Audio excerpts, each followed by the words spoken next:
Hello, small children. So as you guys all know, is Sonic's 28th anniversary. I think by the time I'm uploading this, I don't know. I have not been uploading all week, mainly because my week was so busy. This video might not even get out on Sunday, which is the day of recording this. But anyways, I'm here to talk about why I do not like Sonic Forces. And if you like Sonic Forces, that's okay. This is not a personal attack on anyone who likes Sonic Forces, just why I do not like it. And here to help me is my good buddy old pal, Sanix. So, Sonic, what are your thoughts on Sonic Forces? Excellent. So anyways, let's get to everybody's favorite stuff. The cut content and obscure lore. So there's not that much in terms of cut content. It's mainly just cut levels that are just going to be on the screen right now. But in terms of obscure lore, that's a whole nother story. So fun fact about Sonic Forces is that it was actually based off of a Sonic Fleetway comic.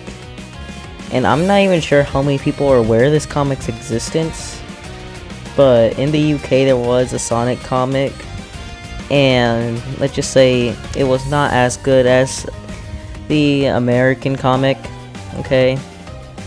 But anyways, that's basically every single cut content and obscure lore thing. Now, I'm gonna get to all the good stuff on why I don't like the game. Another thing I should mention before I get into this stuff is that there actually was a planned secret true final boss as shown in this pre-release screenshot, but that's it. Now let's get into the juicy stuff. One thing that really bugs me about this game is how they removed Sonic's idle animations, and for whatever reason, I don't know why. Just look at this. Look, they removed Sonic's idle animations, so he does nothing when you're staying still. Another thing I should mention is how insanely easy this game is. I mean, just look around, you see all S's. Like, B is like the lowest rank I've gotten in this game. And if you choose the Lightning Wispin, you can just blast through this game. Like, no joke, this thing gives you invincibility. Just look at it. If you want to trivialize this already incredibly easy game, you just have to pick the Lightning Wispin. The story isn't even anything that complicated. It's just Sonic gets in prison for 6 months and then Eggman takes over the world, which is basically exactly what the Fleetway comic is about.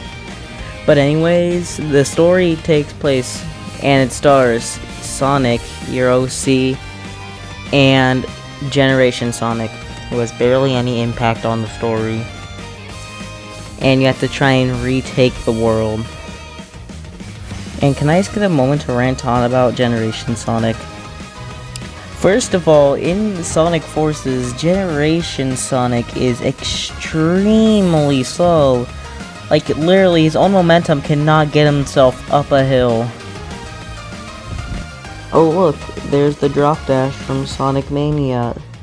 But instead of it being fun and satisfying to eat, it's done in a really poor and jarring way.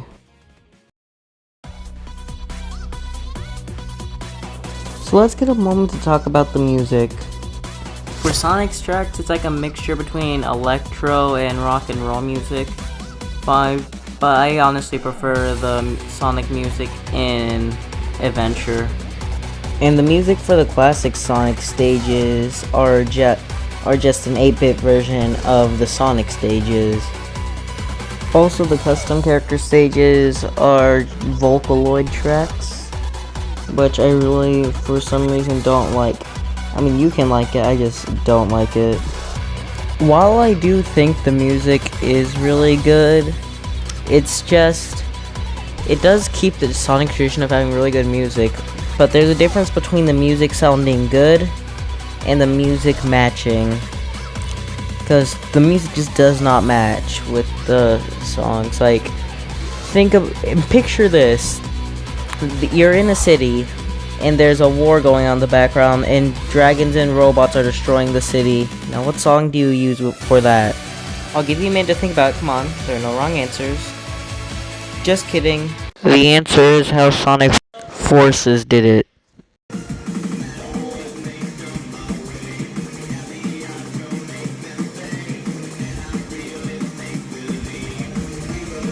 Why? There are some great standout tracks, of course, like Fist Bump and Infinite Theme. That's basically as far as it goes as being the most memorable soundtracks in the entire game. There are so many levels with really good potential, but then, like Arsenal Pyramid, but then it's quickly ruined by this double boost segment. So replaced what could have been actually fun gameplay with just another gimmick. And the lip syncing on some of these models is terrible. I mean, just look at this cutscene. Hurry! Just destroy the detonate and cut off the power supply. You're making it sound like a walk in the park. This is a definite. Okay, so what I believe to be the fundamental flaw of Sonic Forces is that the avatar gimmick is just not fun to play as at all. Like every 9 seconds, you're stopped to take down a large horde of enemies with your Whispin, and it just feels so dissatisfying to stop in your tracks just to stop. Like, look at this. It is not satisfying at all to play as these avatars.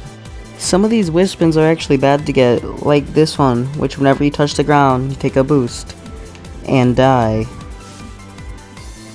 But one perk is we get to see what Sonic's feet look like. Oh. Oh no. Please tell me the hands aren't any worse. Oh gosh, yeah, I'm going away now. There are even some parts that could be really interesting. Like there's a part where Sonic literally gets sucked into a black hole into nothingness. You know what they do with it? This. This isn't where we were meant to end up. Let's head back. Everyone wait for us.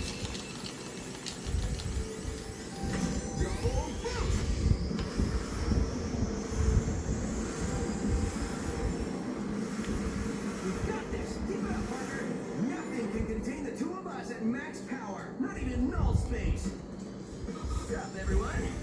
It sounds like Sonic didn't even get to finish his sentence.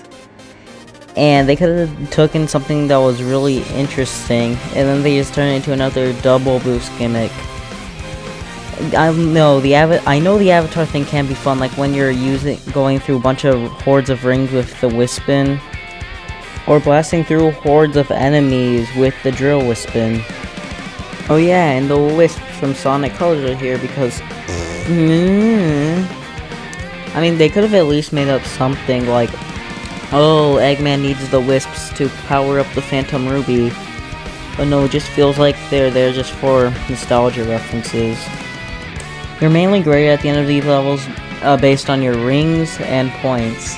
I guess they're trying to convince you to collect rings, but they removed lives from this game. So there's no point in collecting rings. One ring provides just as much protection as 100. And the only thing you can earn from these are badges and costumes, and I doubt anybody cares about those. Most of these level gimmicks only really work whenever you want them to. Like at this part. Like, if you see, I press Y so many times it does not work. And this wall jumping part. Like, a lot of these gimmicks only work whenever you want them to. Like, they even try to mess you up, like this part right here. And I know Imperial Tower made me and so many people frustrated because of how little these things work. Like, one thing is these things only work whenever they're most convenient. If you can tell by the gameplay in the background of me actually trying to make these things to work, okay? Well, anyways, on to the final boss. It starts off with Sonic playing ping pong with Eggman, and then your avatar comes in to fight this guy, who is insanely easy. Even on hard mode, like, this game is super easy. Then we have the final boss, but he's weird and not that fun to fight at all. It's even complete with one of those really dumb insta-kill attacks. Oh, wow. Again, taking what could have been really fun gameplay, just cramming it into just one gimmick again. Well, to be fair, this boss is not Sonic CD levels of disappointing. Still pretty disappointing though. I honestly find it really weird on how much 2D movement is emphasized in this game.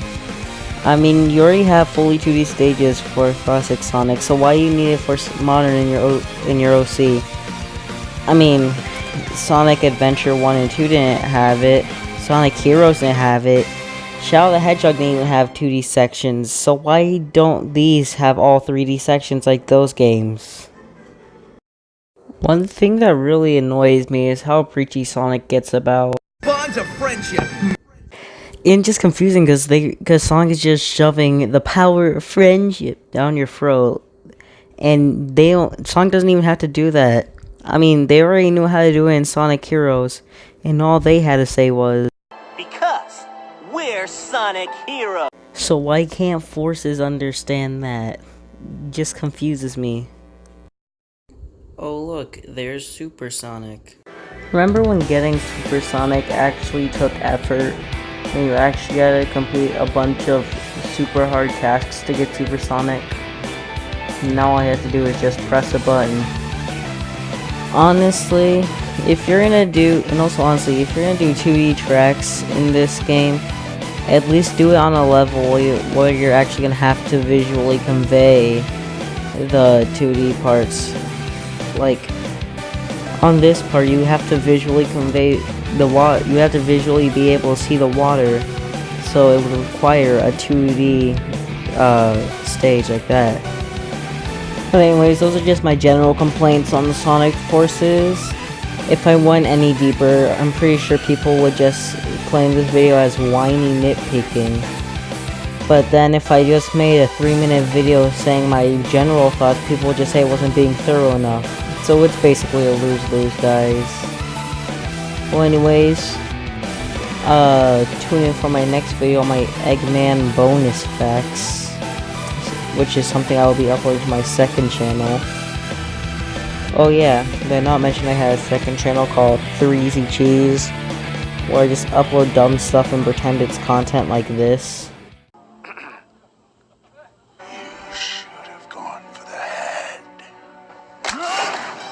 But that's basically all I have to say about Sonic Forces. Please, if you watch the video, please subscribe. This took me so long to make. And, yeah, like the video if you want to see more Sonic related content like this. But anyways, yeah, I'm a bounce. Goodbye.